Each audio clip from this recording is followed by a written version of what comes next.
Video देखा होगा। Video में जनाब ये साबित करने की कोशिश कर रहे हैं कि कलाम मजीद में कुरान शरीफ के अंदर जहाँ जहाँ पर भी लफ्ज़ कबीरन या कबीरा होगा उससे मुराद संत कबीर साहब ही हैं, जबकि हकीकत और सच्चाई ये है कि अरबी के अंदर कबीरा लफ्ज़ का मतलब होता है बड़े। जैसे हम आम बोली चाली में कहते हैं कि भाई गुनाह कबीरा से बचो, मतलब बड़े गुनाह से बचो। और ताज्जुब की बात यह है कि जिस इंसान को कुरान के लफ्ज़ पढ़ना तक नहीं आ रहे हैं वो कुरान के अंदर यह साबित करने पर लगा हुआ है कि संत कबीर ही अल्लाह है।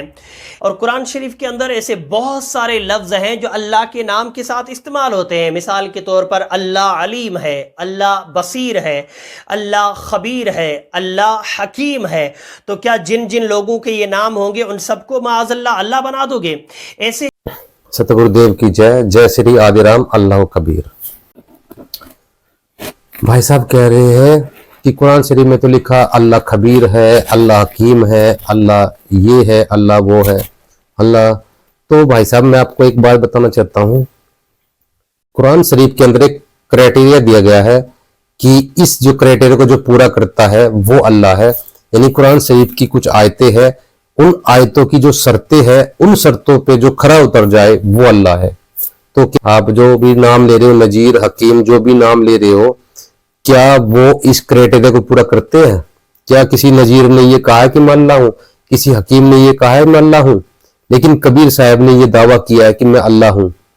खुद कबीर साहब ने ये दावा किया है मैं अल्लाह हूं, तो फिर आप क्यों उंगली कर रहे हो भाई? फिर दूसरी बात, जो नजीर है, हकीम है, कोई भी है जो भी ये कहता हो कि मैं अल्लाह हूं, जो अल्लाह होने का दावा करता है, तो उसको कुरान शरीफ की आयतों पे खरा उतार के दिखाओ। कुरान शरीफ में लिखा हुआ है कि वो जो अल्लाह है उसका ना तो कोई बाप है और ना ही उसका कोई बेटा है, ना कोई उसकी स्त्री है। तो देखो जो ये दावा कर रहा है उसका कौन बाप है, उसका कौन बेटा है, वो उसकी कौन स्त्री है।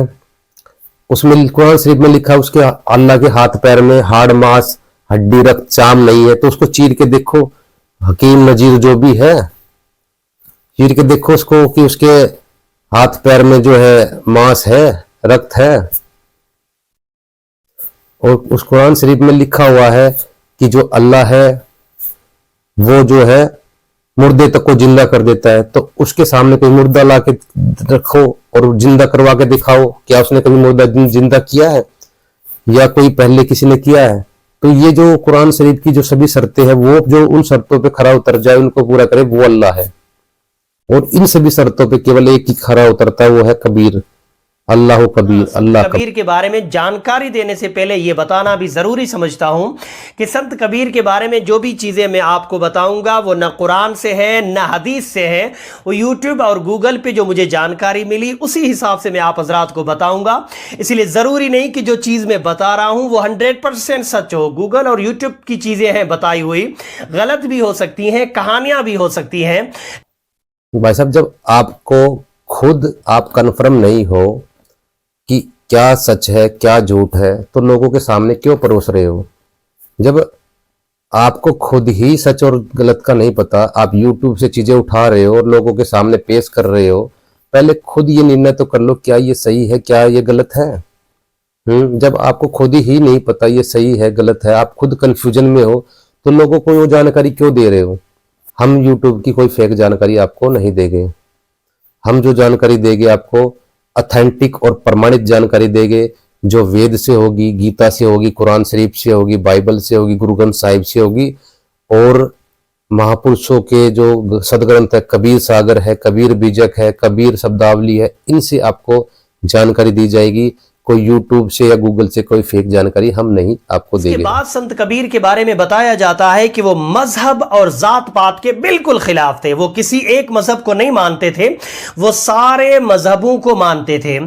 हमेशा एक चीज याद रखना, मुसलमान का मजहब हमेशा इस्लाम होगा, बाकी किसी भी मजहब को बुरा भला नहीं कहेगा, यहां तक सही है, लेकिन मजहब मुसलमान का सिर्फ इस्लाम होगा, क्योंकि अल्लाह पाक ने हमारे लिए, हम मुसलमानों के लिए, हमारे सिवाय अल्लाह ने जो मजहब पसंद फरमाया वो इस्लाम है। ये आयत आपको कलाम मजीद में मिल जाएगी। तो संत कबीर के बारे में आता है कि उनका कोई एक मजहब नहीं था, वो मजहब और जात पात के बिल्कुल खिलाफ थे, वो सारे मजहबों को मानते थे। इस हिसाब से वो इंसान मुसलमान भी नहीं था। जो बातें बताई जा रही हैं शरीयत के हिसाब से वो बंदा मुसलमान भी नहीं था। भाई मुसलमान का मजहब इस्लाम होगा तो आपने कभी अल्लाह से पूछा कि आपका क्या मजहब है? आपके जो अल्लाह है उनका क्या मजहब है, कभी उनसे पूछा है? कभी उन्होंने बताया कि उनका क्या मजहब है? अल्लाह का कौन सा मजहब है? भाई जब अल्लाह का कोई मजहब नहीं है, उसके बनाए हुए इंसानों का मजहब कहां से हो जाएगा ये बताओ। जब आप जो ये सुन्नत करते हो प्राइवेट पार्ट को कि जो चमड़ी काटते हो आगे से एक पहचान बना लेते हो मुसलमान धर्म की, वो तो आपने अपने आप अपने हिसाब से बनाई है ना। फिर साहब कहते हैं जय तू तुरक तुरकनी का जाया, माँ के पेट से ही सुन्नत होकर क्यों नहीं आया?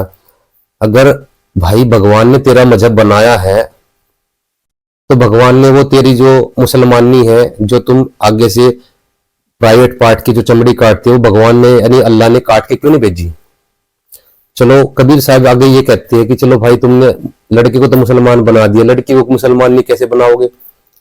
उसको सुन्नत कैसे करोगे? तो वही लड़की तो तुम्हारी जो वो तो हिंदू रहेगी, उसका कौन सा मजहब है?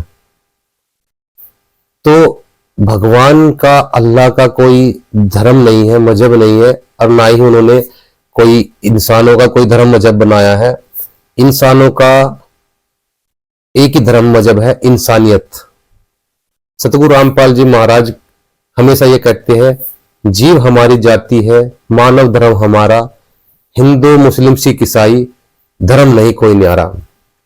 क्योंकि हम हिंदू मुस्लिम सिख ईसाई हम एक ही अल्लाह परमात्मा के बच्चे हैं, संतान है। हम अलग अलग नहीं है, हमें बनाने वाला वो एक है। हमने खुद अपने बीच में दीवार खड़ी कर ली है, खुद को अलग अलग मान लिया है, जबकि हम एक ही परमात्मा के अल्लाह के बच्चे हैं। तो सतगुरु रामपाल जी महाराज जी का दिया हुआ ज्ञान है। सतगुरु रामपाल जी महाराज जी की किताबों को पढ़िए, मुसलमान नहीं समझे ज्ञान कुरान, इस किताब को जरूर पढ़िए। मैं मुसलमान भाइयों से हाथ जोड़कर प्रार्थना करता हूँ। ये बाखबर संत रामपाल जी महाराज जी द्वारा लिखी हुई एक अनमोल पुस्तक है। और सतगुरु रामपाल जी महाराज जी के सत्संग सुनिए, यूट्यूब चैनल पे सर्च कीजिए संत रामपाल जी महाराज। उनकी जो एप्लीकेशन भी है संत रामपाल जी महाराज, प्ले स्टोर पे आप जाकर के एप्लीकेशन डाउनलोड कर सकते हो। सतगुरु रामपाल जी महाराज जी के एप्लीकेशन पे कोई भी किताब आप पीडीएफ डाउनलोड करके पढ़ सकते हो। और वीडियो देखा होगा, वीडियो में जनाब ये साबित करने की कोशिश कर रहे हैं कि कलाम मजीद में कुरान शरीफ के अंदर जहां जहां पर भी लफ्ज कबीरन या कबीरा होगा उससे मुराद संत कबीर साहब ही हैं। जबकि हकीकत और सच्चाई ये है कि अरबी के अंदर कबीरा लफ्ज का मतलब होता है बड़े। जैसे हम आम बोली चाली में कहते हैं कि भाई गुनाह कबीरा से बचो, मतलब बड़े गुनाह से बचो। और ताज्जुब की बात यह है कि जिस इंसान को कुरान के लफ्ज पढ़ना तक नहीं आ रहे हैं वो कुरान के अंदर यह साबित करने पर लगा हुआ है कि संत कबीर ही अल्लाह है। इस भाई का कहना है कि कुछ भाइयों ने कबीर को अल्लाह मान लिया है। भाई साहब, कबीर साहब ने खुद ये दावा किया है कि मैं ही अलग अल्लाह हूं, मैं ही सर्वोपरि अल्लाह हूं, सर्वोपरि अल्लाह, सर्वोपरि अल्लाह मैं ही हूं। जब कबीर साहब खुद ये दावा कर रहे हैं तो आप और हम कौन होते हैं बीच में उंगली करने वाले? जब कबीर साहब ने खुद दावा कर दिया कि मैं ही अल्लाह हूं, सर्वोपरि अल्लाह मैं ही हूं, प्रमाण दिखाते हैं आपको। सर्वोपरि अल्लाह कबीर साहब है। सागर संपूर्ण 11 भाग, खेमराज श्री कृष्णदास प्रकाशक बम्बई। इसके हम ये आ गया यहाँ पे, ये वाला ये देखिए खेमराज कृष्णदास, यहाँ से ये प्रकाशित है, ये वाला कबीर सागर। इसके हम आते हैं कबीर चरित्र बोध पे, इतना नंबर पेज है ये, और बोध सागर का है। ये देखिए, तब बादशाह ने कबीर साहब से पूछा, शाह सिकंदर बोलता, कहे कबीर तू कौन? गरीबदास गुजरे नहीं कैसे बैठा मौन। गरीबदास जी की वाणी है। शाह सिकंदर बोलता, कहे कबीर तू कौन? कबीर तू कौन है बता। तो कबीर साहब ने उत्तर दिया, हम ही अलग अल्लाह है, कुतुब गोश गुरु पीर, गरीबदास मालिक धनी, हमरो नाम कबीर। कि मेरा नाम कबीर है। ये नाम कबीर है। कबीर जो नाम है, नाम का कभी किसी भाषा में ट्रांसलेट नहीं होता, चाहे अरबी हो चाहे उर्दू हो, कोई हो, नाम का कभी ट्रांसलेट नहीं होता। तो कबीर, ये नाम कबीर है। और हम ही अलग अल्लाह है। अलग अल्लाह यानी सर्वोपरि अल्लाह। कुरान शरीफ के अंदर दो अल्लाह है, एक नीचा अल्लाह, एक निचला अल्लाह, एक ऊपरी अल्लाह, यानी सबसे ऊपरी अल्लाह वो कबीर है। और जो कुरान शरीफ का ज्ञान दे रहा है वो केवल अल्लाह है। और अलग अल्लाह वो कबीर साहब है। और मैं कबीर सर्वज्ञ हूं, यानी कुरान शरीफ की कई आयतों में सर्वज्ञ का जिक्र होता है कि वो अल्लाह जो है सर्वज्ञ है, तो कबीर ही सर्वज्ञ है। मैं कबीर सर्वज्ञ हूं, सकल हमारी जात, गरीबदास पिंड ब्रह्मंड में युगन युगन संग साथ। तो कबीर साहब ने उत्तर दिया, मैं ही अलग अल्लाह हूं, यानी सबसे ऊपरी अल्लाह, सबसे फाइनल गॉड। ये देख कुरान शरीफ, ये शेरवानी संस्करण, और ये कहीं छपी कहां से है,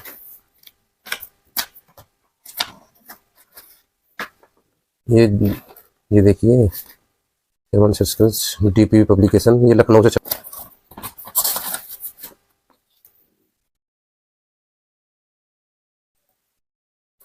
इसके माते है। ये देखिए सूरतुल हजी 22, इस पे आयत जो है ये 62 आयत है, इधर से उल्टा चलता है इसमें।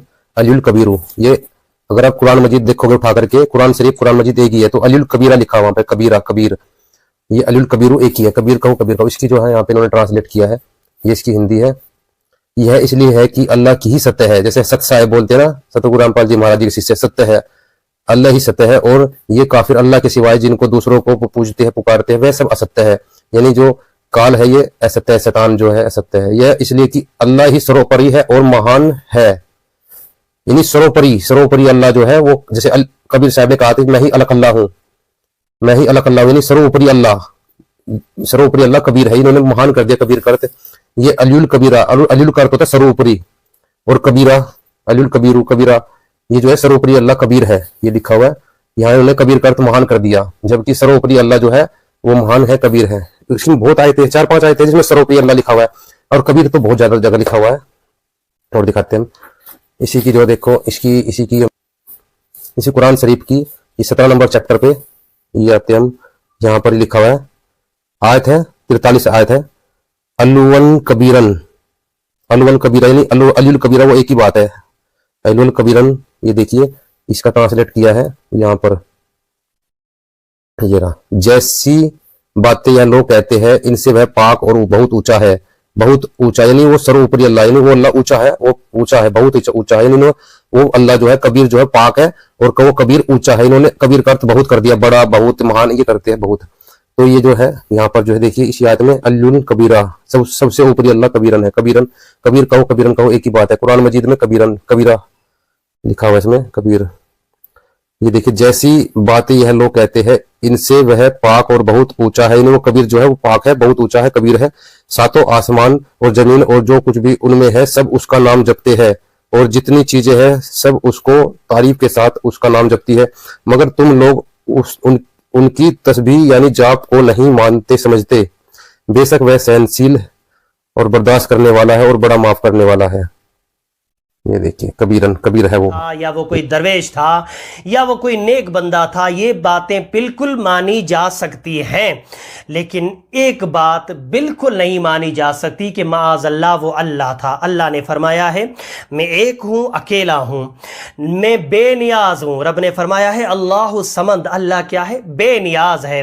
न अल्लाह की कोई औलाद है, न अल्लाह किसी की औलाद है, न अल्लाह जैसा अल्लाह के बराबर कोई और है। छोटा सा वीडियो मुसलमानों तक पहुंचाइए। कमी कुछ आर्गुमेंट्स दिए हैं कि वो जो अल्लाह है वो ना तो उसका कोई अब्बा है ना वो किसी का अब्बा है, यानी ना तो वो किसी की गर्भ से पैदा होता है और ना ही वो किसी को अपने शरीर से पैदा करता है, यानी किसी स्त्री को रख करके बच्चे पैदा नहीं करता। आइए दिखाते हैं कबीर साहब को ना तो किसी स्त्री ने जना, ना ही उन्होंने कभी किसी स्त्री से शादी की और ना ही उन्होंने बच्चे पैदा किए। प्रमाण दिखाते हैं। कबीर सागर सिख कृष्णदास प्रकाशन, वही कबीर सागर है ये।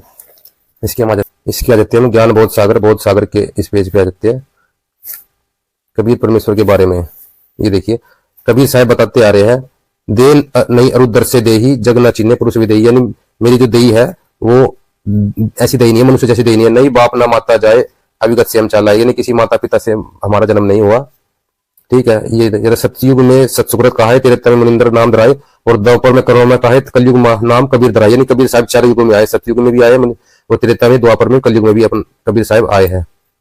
साहब ने इसके ज्ञान बोध सागर ज्ञान बोध के इस 36 पेज पे ये देखिए, कबीर साहब कहते हैं भक्त की राह नहीं हम आए, यानी स्त्री की गुप्त योनि, यानी स्त्री के जो प्राइवेट पार्ट होता है योनि, वहां से परमात्मा कहते हैं भक्त की राह नहीं हम आए, जन्म मरण ना बहुरी समाये, 3 गुण 5 तत्व हम नाई, इच्छा रूप देह हम आई। यानी अपनी इच्छा से परमात्मा अपना शरीर रख के आते हैं। जैसे एक टेलर सबके कपड़े सिलता है, वो खुद के भी कपड़े सिल सकता है, इस तरह परमात्मा अपना एक रूप धर करके, शरीर रख करके वो अल्लाह अकबर धरती पे आता है। जैसे ये भाई कह रहा है कबीर साहब आए भी और चले भी गए। कबीर साहब ना तो किसी माँ के गर्भ से जन्मा, ना ही कबीर साहब की कोई मृत्यु हुई। ये देखिए कबीर साहब के अंतर्धान होने का वृत्तांत। जब काशी के मनुष्य ने कबीर साहब की नेक लीलाएं देख ली तो जान लिया कि यह तो स्वयं परमेश्वर है।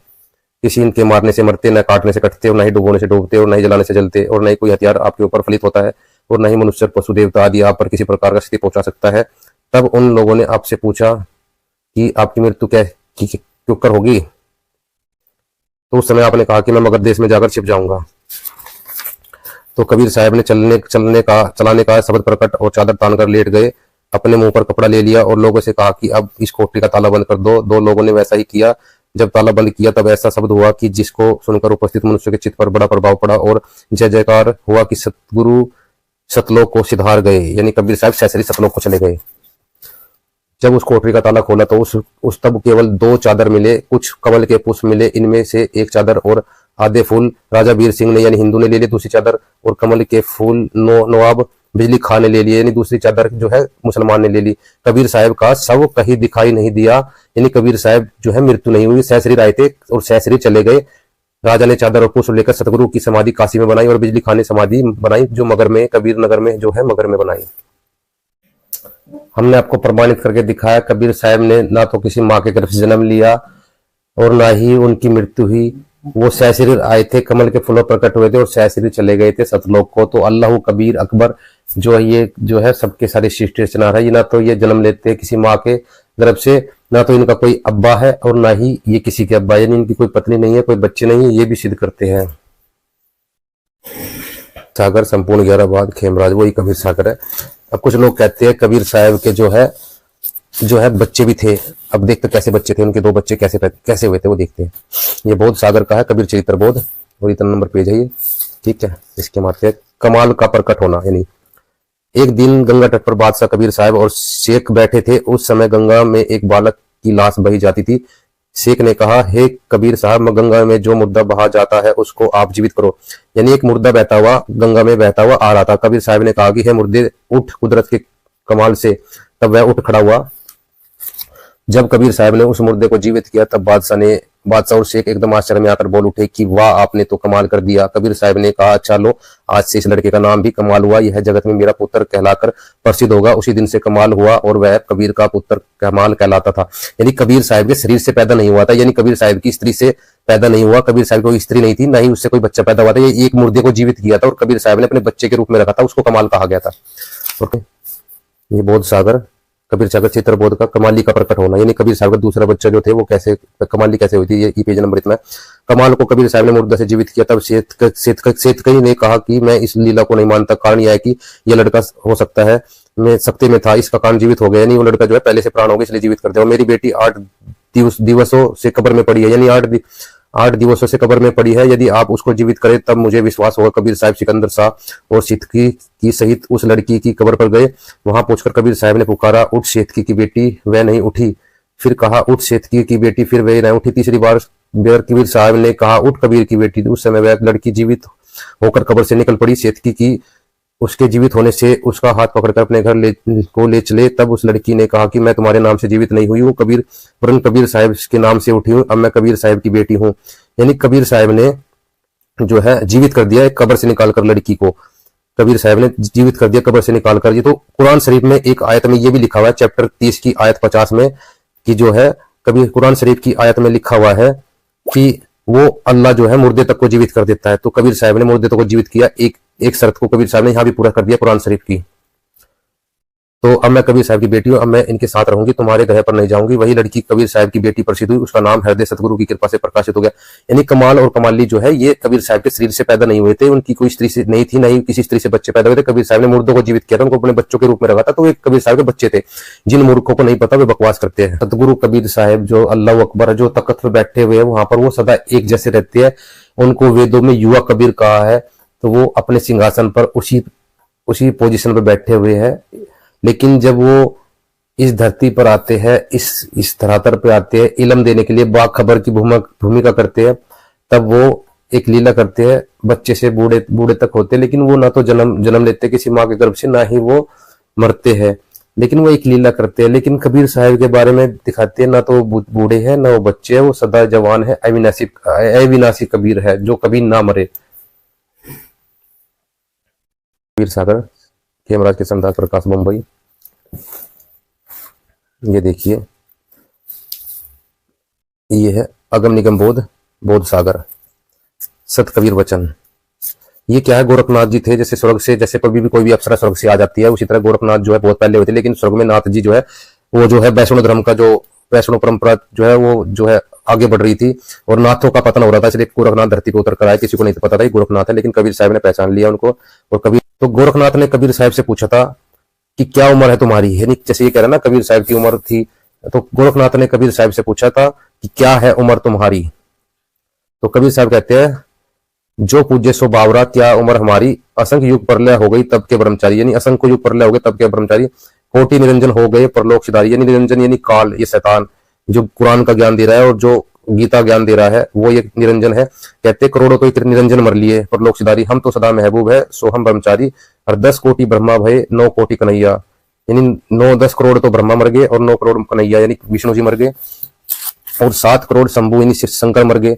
मोरी एक नहीं पलैया, यानी मेरी एक पल की उम्र कम नहीं है। कोटि नारद हो गए मोहम्मद से चारी, करोड़ों नारद मर लिए और मोहम्मद की तो गिनती नहीं है, हजरत मोहम्मद जितने देवताओं की गिनती नहीं, क्या सृष्टि विचारी। और ना ही बूढ़क नहीं बालक नहीं भाट भिखारी। ये कह रहा ना कबीर साहब बूढ़े भी हो गए और बालक भी हो गए। कबीर साहब कह रहे ना तो मैं बूढ़ा हूँ और ना ही मैं बालक हूँ और ना ही भाट भिखारी, कोई भिखारी नहीं हूँ। क्या है कबीर सुनो गोरखनाथ, ये है उम्र हमारी, और अविदु अविगत से चले आए, कोई हमारा भेद मरम नहीं पाया।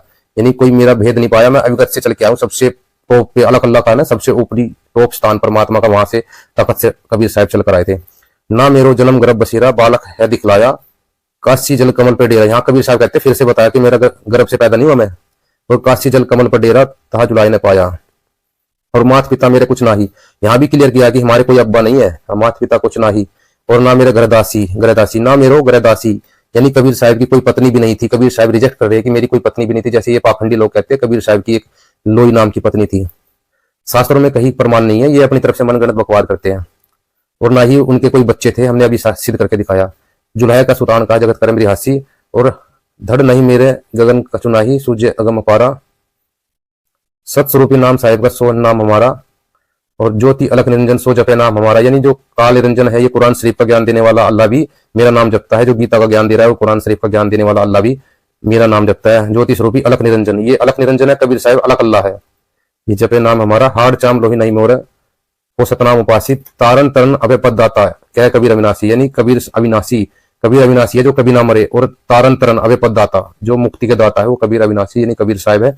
और जैसे कि इन्होंने एक आयत में बताया भी है वो कबीर साहब है, जो अभी हमने प्रमाण के साथ दिखाया। कबीर अविनाशी, कबीर साहब ने खुद कहा कि मैं ही हूँ कबीर अविनाशी जो कभी ना मरता। तो इनकी जो कुरान शरीफ सूरत फरकानी 25 और आयत 58 में भी कहा है वो परमात्मा सदा रहने वाला है, वो कभी नहीं मरता, वो जिंदा है, हमेशा जिंदा रहने वाला, तो वो कबीर साहब है। हर चीज में प्रमाणित करके दिखा दिया। इसके सारे आर्गुमेंट जितने भी दिए थे सबको प्रमाण के साथ दिखाया है, हर चीज का प्रमाण दिया है, हर एक चीज प्रमाण के साथ। ये सारा ज्ञान सतगुरु रामपाल जी महाराज जी का दिया हुआ है, मैं तो सिर्फ उनका कुत्ता हूँ जो भौंक रहा हूँ। मुझे अल्लाह संत कबीर ही अल्लाह है। अल्लाह कबीर अगर लफ्ज आए तो उसका मतलब अल्लाह बहुत बड़ा है। जैसे हम अजान में कहते हैं अल्लाह अकबर, अल्लाह बहुत बड़ा है। बहुत सारे लोग इसको ये भी समझते हैं कि मुसलमान अल्लाह अकबर बोल के अकबर बादशाह को याद करते हैं, जबकि मुसलमान अल्लाह को बहुत बड़ा बता रहे हैं। अकबर बादशाह को तो हम मुसलमान ही नहीं मानते हैं। ऐसे ही अल्लाह के आगे अगर कबीर लफ्ज आए तो उसका मतलब अल्लाह बहुत बड़ा है। अकबर अल्लाह, मोहम्मद रसूल अल्लाह, इसका ट्रांसलेट होता है अल्लाह जो है वो अकबर यानी कबीर है। कबीर को का बिगड़ा हुआ अर्थ अकबर बना दिया इन्होंने। तो इसका अर्थ होता है, हजरत मोहम्मद जी कह रहे हैं जो कबीर है वो अल्लाह है और मैं उस अल्लाह का रसूल हूँ। इसका ट्रांसलेट ये है। और जो मुल्ला काजी है वो ट्रांसलेट करते अल्लाह बड़ा है और मोहम्मद अल्लाह के रसूल है, जबकि ये कोई कहने वाली बात ही नहीं होती। अल्लाह तो बड़ा है ही, इसमें तो कोई कहने वाली बात थोड़ी ना है। अब कोई कहे कि मैं तो छोटा हूं और मेरा बाप बड़ा है, मैं छोटा हूं मेरा बाप बड़ा है, कोई कहेगा हे मंदबुद्धि इंसान, इसमें चिल्लाने की कौन सी बात है। तेरा बाप तो जिसने तुझे पैदा किया है वो तो बड़ा ही होगा और तेरे छोटा थोड़ी होगा। तो जिसने सारी सृष्टि बनाई, सारी दुनिया बनाई, जिसने सारा जहान बनाया, धरती आसमान को बनाया, तो वो बड़ा ही होगा भाई और छोटा होगा। तो इसमें चिल्लाने की कौन सी बात है। अल्लाह बड़ा है, अल्लाह बड़ा है, अल्लाह बड़ा है। तो ये ट्रांसलेट जो है अल्लाह बड़ा है, ये बिल्कुल रोंग है। जबकि अल्लाह कबीर है, अल्लाह अकबर अल्लाह, इसका ट्रांसलेट है अल्लाह अकबर अकबीर। अल्लाह जो है अकबीर है, कबीर है और मैं मोहम्मद रसूल अल्लाह, मैं उस अल्लाह का रसूल हूँ। हजरत मोहम्मद जी ये कहना चाह रहे हैं। वो प्रमाण के साथ बताया है कबीर साहब ने किसी स्त्री से जन्म नहीं लिया, गर्भ से, स्त्री के गर्भ से जन्म नहीं लिया और ना ही उन्होंने किसी स्त्री से शादी करके बच्चे पैदा किए। उनकी कोई पत्नी नहीं थी, उनकी कोई संतान नहीं थी। कबीर साहब सदा से है, सदा रहने वाले हैं।